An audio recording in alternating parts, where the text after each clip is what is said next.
Vote পরবর্তী হিংসায় উত্তেজনা ইসলামপুরে। সিপিআইএম এজেন্টদের ভোট গণনা কেন্দ্রে না যাওয়ার জন্য হুমকি দেওয়ার অভিযোগ তৃণমূলের বিরুদ্ধে। সিপিআইএম এজেন্টকে প্রাণে মারার হুমকি দিয়ে হেনস্থা করা হয় বলেও অভিযোগ। সিসিটিভি ফুটেজে ধরা পড়ে সেই ঘটনা। খবর পেয়ে ঘটনাস্থলে আসে ইসলামপুর থানার পুলিশ। তৃণমূল আশ্রিত ওই দুষ্কৃতীদের বিরুদ্ধে উপযুক্ত ব্যবস্থা গ্রহণের দাবি জানিয়েছে সিপিআইএম নেতৃত্বরা। তবে সমস্ত অভিযোগ অস্বীকার করেছে তৃণমূল। মানসিক স্বাস্থ্যের জন্য সবার আগে যে নামটি মনে ভেসে ওঠে, সুস্থ মনের ঠিকানা মনোবীক্ষণ। যোগাযোগ নাম্বার 7477799513। তোমার কোনো লোক মার খেয়েছে? মার খেয়েছে? আমি বসে থাকলাম তো কি হয়েছে? তুমি এখানে কি করছো? আমার দরকার আছে। কেন তুমি এখানে কি করবা? তুমি একা আসো? তোমাকে একা এসে বসো? তুমি কে? তুমি কে? আমি এই এলাকার বাসিন্দা। কি হয়েছে তাতে? বাসিন্দা তো তুমি তোমাকে কে? আমি কিছু বলেছি? তুমি এলাকার বাসিন্দা? হ্যাঁ, এই এলাকার বাসিন্দা আমি। তুমি ক্যান্ডিডেট, তুমি বাসিন্দা না? অবশ্যই বাসিন্দা। না, তুমি বাসিন্দা না। ক্যান্ডিডেট এমনি হয়নি। তুমি বাসিন্দা না? ক্যান্ডিডেট এমনি তুমি হয়নি। এই নওদাপাড়ার বাসিন্দা, তুমি ভোটার? আরে নওদা ভোটার। হ্যাঁ, আমি ভোটার। নওদাপাড়া ভোটার? হ্যাঁ, তুমি কি দেখো, করবে তাতে? দেখো তুমি এই ভোটার। তোমার ভোটারটা দেখি। হ্যাঁ? তুমি কে? চেক করো হ্যাঁ? তুমি কে? তুমি এখানে কি check করো করছো? আমাকে। তুমি এখানে কি করছো? আমি এখানে বসে আছি, আমার দরকার আছে। তুমি কি করছো? অশান্তি করার জন্য? এই উপস্থাপনা করবে না। অশান্তি করার জন্য তুমি কি করছো এখানে? কে অশান্তি করছে সেটা এলাকার মানুষ জানে, মানুষ এই, দেখছে। এলাকার মানুষ দেখছে, এলাকার মানুষ কোথা জানে, থেকে? এলাকার কোথা মানুষ থেকে? দেখছে। এখানে এসে বসে আছো? কে এখানে এলাকার অশান্তি মানুষ দেখছে, করছে? ক্যামেরা দেখছে। সেটা এলাকার মানুষ। হ্যাঁ, ক্যামেরা দেখছে দেখছে তো? তো? ক্যামেরা দেখছে তো? ভোট পরবর্তী হিংসায় উত্তেজনা ইসলামপুরে। সিপিআইএম এজেন্টদের ভোট গণনা কেন্দ্রে না যাওয়ার জন্য হুমকি দেওয়ার অভিযোগ তৃণমূলের বিরুদ্ধে। সিপিআইএম এজেন্টকে প্রাণে মারার হুমকি দিয়ে হেনস্থা করা হয় বলে অভিযোগ। সিসিটিভি ফুটেজে ধরা পড়ে সেই ঘটনা। আর এই ঘটনাকে কেন্দ্র করে বৃহস্পতিবার ব্যাপক উত্তেজনা ছড়ায় রানীনগর বিধানসভার ইসলামপুরে। থানায় যাতে অভিযোগ না জানাতে পারে সেই কারণে সারা রাত বাড়ি থেকে বেরোতে দেওয়া হয়নি বলেও অভিযোগ। ঘটনাকে কেন্দ্র করে আতঙ্ক ছড়িয়েছে সিপিআইএম এজেন্টদের মধ্যে। তবে এজেন্ট হয়েছি, এটা আমিও তো স্বীকার করছি যে হ্যাঁ এজেন্ট হয়েছি, কিন্তু আমি কারো ইন্ধনে হইনি। তবে হ্যাঁ, পার্টির কর্মী, পার্টির নেতারা জানে যে ও একজন ভালো কর্মী, লোক পায়নি, লোকজন পায়নি, লোক টিএমসি তোমাদের বিরুদ্ধে তোমাদের এতে সাড়া দিয়ে দেয় না, তাই লোক পায় না। আমি সাড়া দিয়ে থাকি, তার জন্য আমাকে পার্টির তরফ থেকে আমাকে এজেন্ট করা হয়েছে, আর তাই আমি এজেন্ট হয়েছি। তো না, তুই কারো না কারো ইন্ধন আছে, না হলে তুই এখানে কি সাহসে তুই করিয়েছিস, এজেন্ট হয়েছিস, তাদের নাম বল। আমি বলছি না, আমি মানুষকে আমি বেকার দোষ দিতে পারবো না, কোনো মানুষ আমাকে বলেনি। এই কথা শুনবে না, একাই কর, একে তুলে নিয়েছ দিয়ে এবার আমার কলার ধরে আমাকে তুলতে ঠেলতে ঠেলতে সড়কের রাস্তায় দিয়ে যায়, রাস্তা থেকে আবার ফের নিয়ে এসে চকিতে বসায়।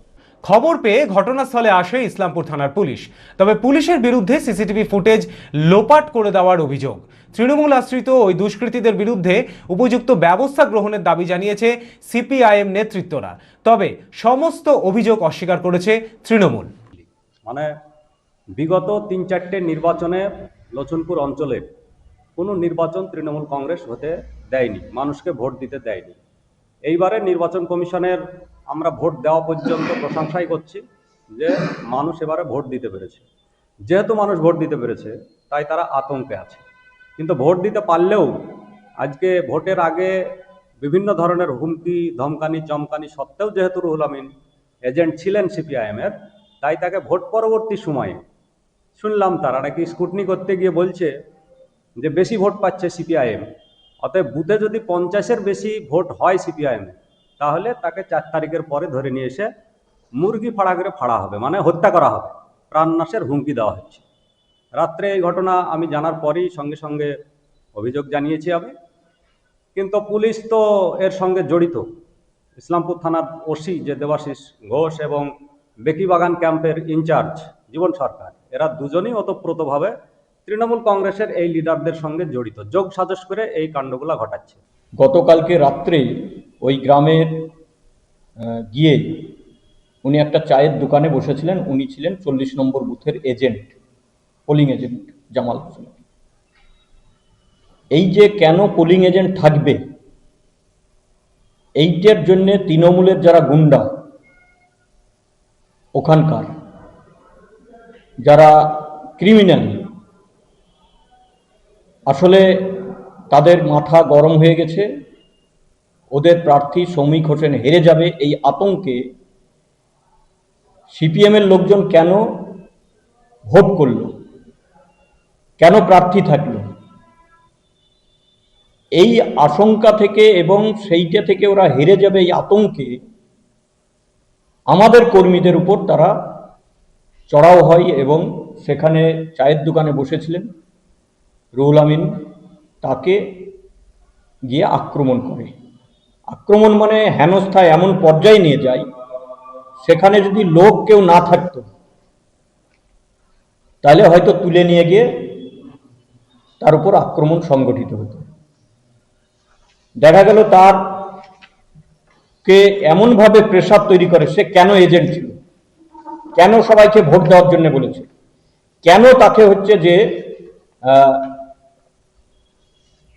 কে তাকে এজেন্ট থাকতে বলেছে, তার নাম এখানে বলতে হবে, এইরকম ভাবে হুঁশিয়ারি দেওয়া এবং তাকে গলা ধাক্কা দেওয়া, হাত ধরে টানাটানি করা, এমনকি মুসলিম সমাজের মধ্যে যে দাড়িটা, এটা খুবই সম্মানের, সেই দাড়ি ধরে তাকে টানাটানি করে। এইরকম পর্যায়ে গেছে তৃণমূলের গুন্ডারা। তার নাম হচ্ছে, একজনের নাম হচ্ছে মুজিবুর রহমান, আরো অন্যান্য তার সাথে মূল লিডারশিপ ছিল।